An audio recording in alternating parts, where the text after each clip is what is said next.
4 নম্বর বার্তা, আপনার আত্মার উদ্দেশ্য বাস্তবায়ন করুন। যখন আপনি সময় কাটানোর জন্য কোনো কিছু মনোযোগ দিয়ে করছেন, ধরুন কোনো গান শুনছেন, মুভি দেখছেন, ফেসবুক স্ক্রল করছেন বা কিছু একটা করে সময় কাটাচ্ছেন, সে সময় যদি হঠাৎ আপনার চোখে পড়ে ঘড়িতে 11:10 বা 11:11 বাজে, বুঝবেন এটা আপনার জন্য সাবধান বার্তা। মহাবিশ্ব আপনাকে বলছে শুধু চিন্তা করে বসে থাকো না, এখন তোমার পদক্ষেপ নেওয়ার সময়।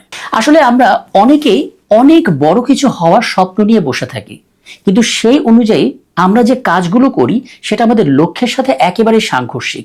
অর্থাৎ আপনি হতে চাচ্ছেন ডাক্তার, কিন্তু খেলাধুলায় আপনি ভীষণ মনোযোগী, আপনি কিন্তু আপনার পারপাসের সাথে নেই। কাজে ওই মুহূর্তে 11:11 বা 11:10 আপনাকে মনে করিয়ে দেয় আপনাকে আপনার মনের গভীর ইচ্ছাগুলোকে বাস্তবায়ন করার জন্য এখনই কাজ শুরু করতে হবে। একই সঙ্গে নিজের প্রতিভা, নিজের আবেগ এবং লক্ষ্যকে সম্মান করতে পারতে হবে এবং সেগুলো বাস্তবায়ন করার জন্য এখনই উদ্যোগ নিতে হবে।